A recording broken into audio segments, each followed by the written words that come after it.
उसमें पेशाब से रिलेटेड मसाइल हैं, यानी कि पेशाब का खुल के ना आना, लेट के उठते हैं या बैठ के अचानक उठते हैं तो आपका सर घूम जाता है, चक्कर आ जाता है और आपका ब्लड प्रेशर अचानक से लो हो जाता है। आपने खास ख्याल रखना है, यानी कि अगर आपने सुबह में इसे खाया है तो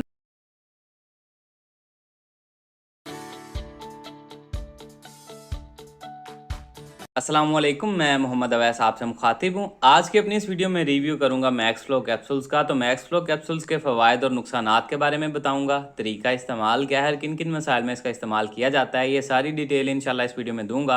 लेकिन उससे पहले आपसे गुजारिश है, अगर आप मेरे इस चैनल मिक्स्ड इन्फो पर नए हैं, वीडियो को लाइक कीजिएगा, चैनल को सब्सक्राइब कीजिएगा, साथ में बेल आइकन को भी ज़रूर दबाइएगा।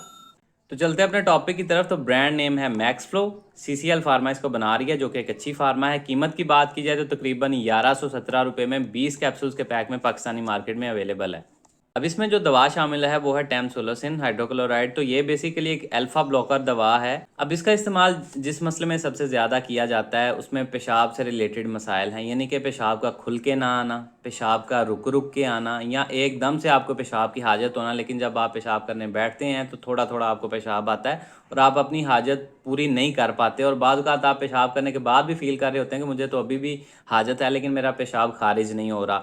या आपको रात सोते हुए अचानक से जाग खुल जाती है और आपको ऐसे लगता है कि अभी मेरा पेशाब निकल जाएगा। इतनी तेज़ी से आपको ये फीलिंग आती है कि बस अब जो है ना मेरे से कंट्रोल नहीं हो रहा, लेकिन जब आप जाके बैठते हैं तो बिल्कुल थोड़ा सा पेशाब आता है। तो ऐसी कंडीशंस में इसका इस्तेमाल करवाया जाता है। अब उसकी वजह क्या बनती है? उसकी वजह बनती है बीपीएच। बीपीएच से मुराद बेनाइन प्रोस्टेटिक हाइपरप्लेशिया। इसमें होता ही है कि आपका प्रोस्टेट ग्लैंड जो ये गदूद होती है, जो कि वाक़या होती है आपके पेशाब के रास्ते में, ठीक है, इसकी एनलार्जमेंट हो जाती है, इसका साइज़ बढ़ जाता है, जिसकी वजह से आपके पेशाब खारिज होने वाले रास्ते पे दबाव आता है और आपका पेशाब जो है वो खुल के खारिज नहीं हो पाता। ये आपके मसाने पे और आपकी उस प्रोस्टेट ग्लैंड के मसल्स पे एक्ट करता है और उनको रिलैक्स करता है, जिसकी वजह से आपके पेशाब का फ़्लो जो है वो बेहतर हो जाता है और आपको खुल के पेशाब आता है, आप अपनी हाजत पूरी कर पाते हैं और जो आपको थोड़ा थोड़ा पेशाब आ रहा था ये कंडीशन जो है ख़त्म हो जाती है और आप खुल के पेशाब कर लेते हैं। तो ऐसी कंडीशंस में इसका इस्तेमाल करवाया जाता है। उसके अलावा प्रोस्टाइटिस भी इसकी वजह बन सकती है, यानी कि कोई इन्फेक्शन हो जाता है प्रोस्टेट का, जिसकी वजह से उसमें सोजश आ जाए तो वो भी दबाव की वजह बन सकता है। इसके अलावा अगर आपको कोई पथरियों की शिकायत होती है, ख़ास तौर पे यूरेटर्स में आपके कोई पथरियाँ हैं, या मसाने में, या आपके मसाने वाली नाली में अगर कोई पथरी आ जाती है जिसकी वजह से आपको पेशाब की रुकावट हो रही है, तो ऐसी कंडीशंस में भी इसका इस्तेमाल करवाया जाता है। या आपके यूरेटर्स में कोई स्वेलिंग आ जाती है, तंग हो जाती हैं किसी वजह से, तो उसमें भी इसका इस्तेमाल करवाया जाता है बाज़ औक़ात, ताकि आपके पेशाब को फ़्लो को बेहतर बनाया जा सके। अब बात कर लेते हैं इसके नुकसानात की। तो नुकसानात में आपको सर दर्द हो सकता है, गनूदगी हो सकती है, दिल की धड़कन तेज़ हो सकती है या बेकायदा हो सकती है। उसके अलावा पोस्टरल हाइपोटेंशन जो है, पोस्टरल हाइपोटेंशन से मुराद ये होता है कि जब आप लेट के उठते हैं या बैठ के अचानक उठते हैं तो आपका सर घूम जाता है, चक्कर आ जाता है और आपका ब्लड प्रेशर अचानक से लो हो जाता है। तो ऐसी कंडीशन भी इसकी वजह से हो सकती है। उसके अलावा ड्राई माउथ, यानी कि मुंह का खुश्क होना, नज़र धुंधला सकती है, डिप्रेशन हो सकता है। उसके अलावा आप फेंट हो सकती हैं या सिंकोप की शिकायत हो सकती है, ऐसे जैसे मरीज़ बेहोश हो जाता है, उसके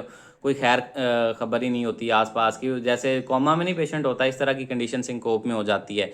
इसके अलावा आपको इरेक्टाइल डिसफंक्शन हो सकता है, यानी कि शहवत में कमी आ सकती है, या आपकी जो लिबिडो है, जिनसी ख्वाहिश, उसमें भी कमी वाक़या हो सकती है। उसके अलावा गैस्ट्रोइंटेस्टाइनल डिस्टर्बेंस हो सकती है, हाजमे का अमल डिस्टर्ब हो सकता है।